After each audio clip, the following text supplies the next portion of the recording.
Blog में फिर से आप सबका स्वागत है। और सॉरी कि मैं इतने दिनों तक ब्लॉग और शूटिंग करके आपको नहीं दिखा पाई, क्योंकि हम लोग नए घर में ऊपर शिफ्ट हो गए हैं। नीचे के ब्लॉग्स आपने देखे थे मेरे पुराने, जब मैं नीचे रहती थी। तो अब मैं ऊपर शिफ्ट हो गई हूँ, तो इतने दिनों से शिफ्टिंग चल रही थी, तो कोई ब्लॉग नहीं बना पाई, कोई रिकॉर्डिंग नहीं कर पाई। पर मैंने सोचा कि इतने दिन हो गए हैं तो आप लोग सोच रहे होंगे कि मेरे ब्लॉग्स क्यों नहीं आ रहे, तो आज एक छोटा सा ब्लॉग बना लेती हूँ। अभी शिफ्टिंग का काम मतलब हो चुका है, सारा सामान तो ऊपर आ चुका है, लेकिन अभी उनको मैनेज करना रह गया है। मतलब उनको सारी चीज़ों को उनकी सही जगह पर रखना रह गया है, तो वो धीरे धीरे करके चल रहा है। बाकी जो डेली के काम हैं वो भी धीरे धीरे करके चल रहे हैं, क्योंकि घर के काम तो करने ही पड़ते हैं ना साथ में। तो लाइट नहीं आ रही काफ़ी देर से आज, और मैं और मेरे हस्बैंड पिक्चर देख रहे थे। नेटफ्लिक्स पे नई मूवी आई है हिट, राजकुमार राव की। मुझे बहुत अच्छी लग रही थी, पर लाइट चली गई, तो अभी हम लोगों ने थोड़ी देर इन्वर्टर से देखी थी वो वाली पिक्चर। और फिर मैंने कहा कि वो नाश्ता करके नीचे चले गए हैं, तो मैं खाना बना देती हूँ। नाश्ते में आज हमने ब्रेड पिज़्ज़ा बनाया था, और अब मैं बना रही हूँ काशी फल की सब्ज़ी। और धीरे धीरे करके मैं घर को सेट करने की कोशिश कर रही हूँ। किसी दिन आपको पूरा घर दिखाऊंगी किसी ब्लॉग में। और अभी ये ब्लॉग मैं थोड़ा छोटा ही बनाऊंगी, क्योंकि एक्चुअली मैं ना थक जाती हूँ घर के काम करने के बाद, फिर घर को सेट भी करना पड़ता है थोड़ा सा। तो अभी एक्चुअली मन नहीं था, पर मुझे याद आया कि आप सब लोग ना मतलब बहुत दिनों से मेरे ब्लॉग नहीं देखे, तो आप सब लोग सोच रहे होंगे, तो आज एक छोटा सा ब्लॉग बना के बता देती हूँ। तो चलो किचन में चलते हैं और देखते हैं कि सब्ज़ी में कैसे बना रही। ये है मेरा ऊपर वाला किचन, और अभी बैक कैमरे से भी दिखाती हूँ आप लोगों को। और यहाँ पर मैंने फ़ैन भी लगवा लिया है। नीचे एक्चुअली फ़ैन नहीं था, तो गर्मी लगती थी बहुत ज़्यादा। बैक कैमरे से दिखाती हूँ आपको।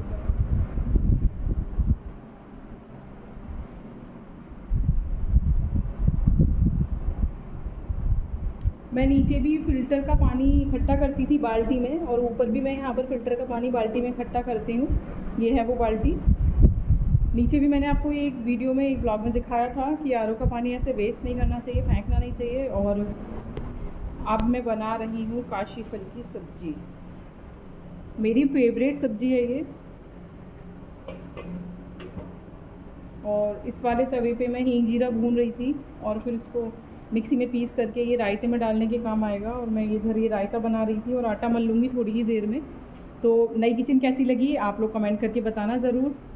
आप लोगों में से कितने लोगों को काशी फल की सब्ज़ी बहुत अच्छी लगती है? मेरी तो फेवरेट है, मैं डेली काशी फल की सब्ज़ी खा सकती हूँ। तो अभी बस मैं ये काम कर रही थी, काशी फल की सब्ज़ी बन जाएगी तब आपको एक बार उसका लुक दिखाऊंगी। बाकी बर्तन मांजने रह गए हैं, अभी नाश्ते के बर्तन हैं ये। तो हनु स्कूल गया हुआ है, और ये नीचे कारखाने में गए हुए हैं, तो मैं अकेली हूँ घर पे। तो मैंने सोचा कि छोटा सा ब्लॉग आप लोगों के लिए शूट कर लूँ। और घर का पूरा ब्लॉग दिखाने के लिए भी थोड़ा टाइम लगेगा। ये मेरे जितने भी फ्रूट्स के और वेजिटेबल्स के छिलके होते हैं ना, मैं उनको ऐसे रख लेती हूँ एक प्लेट में, और बाद में फिर मैं नीचे जाके गाय को खिला देती हूँ। मैं इसको डस्टबिन में नहीं डालती। और आप लोगों को भी ये जो छिलके होते हैं इनको डस्टबिन में नहीं फेंकना चाहिए, ये बिल्कुल वेस्टेज हो जाते हैं, और कूड़े के साथ मिलकर ये कूड़ा ही हो जाते हैं। तो अगर आप भी इन छिलकों को अलग से एक प्लेट में, एक ट्रे में इकट्ठा कर लें और गैया को खिला दें, तो वो ज़्यादा बेहतर है। या फिर आप इसकी खाद भी बना सकते हैं। खाद कैसे बनाएंगे ये मैं किसी ब्लॉग में बता दूँगी, जब मैं इसकी खाद बनाऊँगी इकट्ठा करके। क्योंकि अभी एक्चुअली सेटिंग चल रही है, तो अभी बाहर गमले मैंने मंगाए नहीं, बट मैं बाहर वाली छत पे गमले सेट करूँगी, तब मैं इन छिलकों से खाद बनाऊँगी, तब मैं उसकी वीडियो आपको बताऊँगी। ये मैं तवे पे हींग जीरा भून रही थी। पहले तवे पे थोड़ा सा हींग डाल दिया है, और फिर उसके ऊपर ही जीरा डाल के भून लेते हैं। इससे क्या होता है कि बार बार ना रायते में तड़का मारने की ज़रूरत नहीं पड़ती। जब भी रायता बनाएंगे तब इसको भून के और मिक्सी में पीस के एक फ़ाइन मिक्सचर बना के रख लेंगे पाउडर सा, और उसको ही रायते में मिला के काम चल जाता है। और हींग डालने का मोटिव ये होता है कि हींग और जीरे का जो कॉम्बिनेशन होता है, ये हमारी पेट की अपच, गैस और जो इंडाइजेशन होता है उसको ठीक करने में काफ़ी ज़्यादा मदद करता है। तो हींग और जीरे को, इन सब की क्वालिटीज़ तो आपको पता ही है कितना ज़्यादा बेहतरीन काम करती हैं ये हमारे डाइजेशन सिस्टम के लिए। तो इसीलिए पुराने ज़माने से ही जो है हींग और जीरे को भूनकर और इसका एक पाउडर बनाकर रायते में डाला जाता था, जिसकी वजह से सब लोगों का जो है डाइजेशन ठीक रहता था। तो आज भी ये टेक्निक आजमाई जाती है, और हम लोग भी ये काम करते हैं। और जब हींग जीरा नहीं होता ना, इस तरीके से इसका पिसा हुआ पाउडर नहीं होता, तब हम डायरेक्ट हींग और जीरे का तड़का मार के एक बूंद घी में और उसको रायते में डाल देते हैं। तो इसको बहुत ज़्यादा नहीं भूनना होता, मतलब काला नहीं होना चाहिए ये जो हींग जीरा है, ये बस हल्का गोल्डन ब्राउन सा हो जाए और वही हमारा परफेक्ट हींग जीरा भुन जाता है। तो आप लोग भी अपने घर पे हींग जीरा भूनते होंगे, कौन कौन भूनता है मुझे बताना, क्योंकि बहुत सारे लोग होते हैं जो कि ऐसे ही मार्केट में ना, मतलब रायते का मसाला आता है वो डाल के भी रायता बनाते हैं। बहुत से लोगों को हींग जीरा पसंद नहीं होता तो वो पुदीना वगैरह डाल के भी रायता बनाते हैं। तो आप में से कितने लोगों को ये हींग जीरा पसंद है रायते में डालना, ये मुझे कमेंट करके ज़रूर बताइएगा। और ये ब्लॉग पसंद आया हो तो लाइक कर दीजिएगा, चैनल को सब्सक्राइब कर दीजिएगा और कमेंट करके मुझे ज़रूर बताना कि ये वीडियो आपको कैसा लगा। और ये मेरी काशी फल की सब्ज़ी बिल्कुल तैयार है, बस इसमें थोड़ा सा मसाले वगैरह डालने हैं और उसके बाद ये बिल्कुल रेडी हो जाएगी। और थोड़ा सा इसमें हरा धनिया और हरी मिर्च वगैरह डलेगी, उसके बाद आपको इसका लुक दिखाऊंगी। मैं जीरे को ना बिल्कुल काला काला भून लेते हैं, तो इतना ज़्यादा काला भी ना नहीं करना चाहिए, वरना उससे ना जो जीरे के पोषक तत्व होते हैं ना, मतलब जो कि हमें फ़ायदा करते हैं, वो बिल्कुल ख़त्म हो जाते हैं। तो एकदम काला जीरा भूनने का भी कोई फ़ायदा नहीं होता, बस जीरे को ऐसे ब्राउन सा भून लेना चाहिए। बस आपको ना खुद ही पता चल जाएगा जैसे इसका कलर चेंज हो जाएगा। और आज मैंने पहली बार खुद से सब्जियां खरीदी हैं, क्योंकि ना सासू माँ सब्जियां ले लेती हैं तो मुझे सब्जियां लेने की ज़रूरत नहीं पड़ती, बट अब तो सबको सीखना पड़ेगा। सब्जी में ना मैंने ये सब्ज़ी सरसों के तेल में बनाई है और मैं इसमें मेथी डाल चुकी हूँ, सूखा धनिया मैं इसमें डाल चुकी थी और इसमें मैं डाल चुकी थी नमक और हल्दी। और अब इसमें जाएगा थोड़ा सा और धनिया 1 चम्मच, और इसमें जाएगी 1 चम्मच खटाई,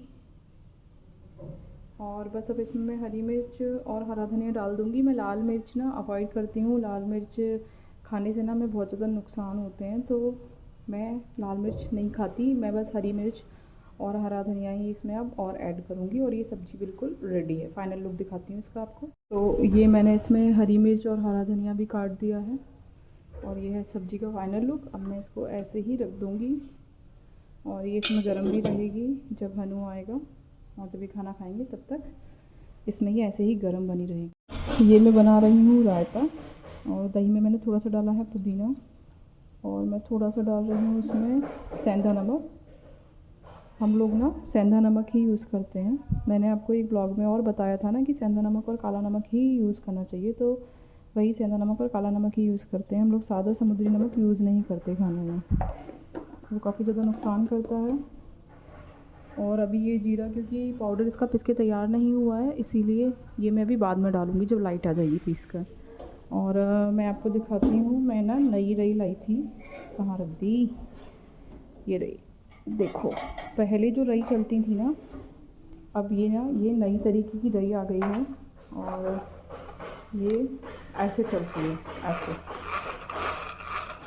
कैसी लगी मुझे बताना। नीचे एक्चुअली कुछ काम चल रहा है तो आवाज़ आ रही होगी ठोका पीटी वाली, उसको इग्नोर करना प्लीज़। अब मैं इस वाली रई से ना आपको ये रायता बनाकर दिखाती हूँ। देखो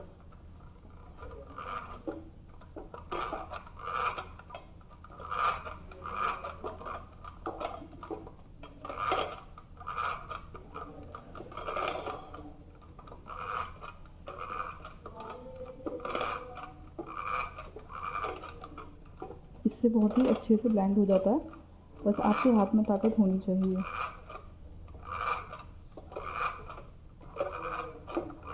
हाँ, वैसे ये कॉमेडी की बात है क्योंकि हाथ में तो सबकी ताकत होती ही है। पर मैंने इससे कल पहली बार रायता बनाया था और अब आज दूसरी बार बना रही हूँ। बहुत ही अच्छा रायता बना था, सबको बहुत पसंद आया, तो ये मुझे बहुत अच्छी लगी। इससे आप ना मलाई वगैरह भी ब्लेंड कर सकते हो, तो आप लोग बताना आपको कैसी लगी। तो ये मेरा रायता बनके तैयार है। बस इस रई को धोकर थोड़ा सा इसमें पानी और डालूँगी और फिर जब लाइट आ जाएगी तब ये जो भुना हुआ जीरा है ये और इसमें थोड़ा सा ऐड करूँगी। तो खाना रेडी है, बस आटा मलना है। वो जब हनु आएगा ना स्कूल से तभी मलूँगी ताज़ी ताज़ी। तो घर के सारे काम हो चुके हैं और लाइट चली गई है, तो जो लाइट वाले काम है ना, बस वही काम रुके हुए हैं। तो इस रूम में जो लाइट इन्वर्टर से है वो वाली लाइट जल रही है, तो कैसे शेड आ रहा है, लाइट शायद ठीक से नहीं आ रही हो। तो मैं फ्री थी तो मैंने सोचा आपसे थोड़ा सा बात कर लेती हूँ। तो क्या होता है गाइस कि जब सोचो ना कि अब वीडियो बनाते हैं और आप सब लोगों से बात करते हैं तो कुछ याद ही नहीं आता कि बोलें क्या।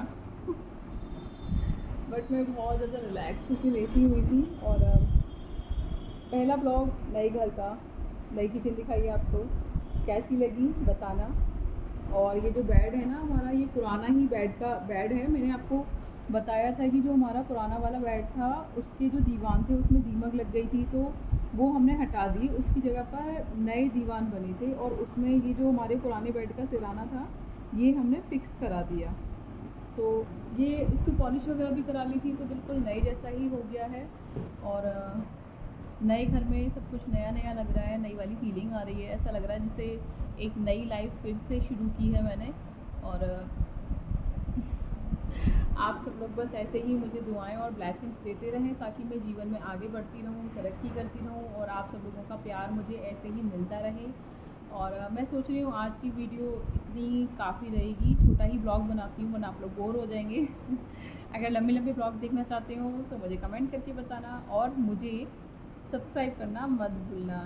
इस वीडियो पे लाइक और कमेंट जरूर कर देना ताकि मुझे पता चले कि आप में से कौन कौन मेरे ब्लॉग का वेट कर रहा था। और चैनल अभी तक अगर सब्सक्राइब नहीं किया है तो जल्दी से सब्सक्राइब कर लें और पास में जो बेल आइकन का बटन है उसे भी दबा के ऑल पे प्रेस ज़रूर कर देना।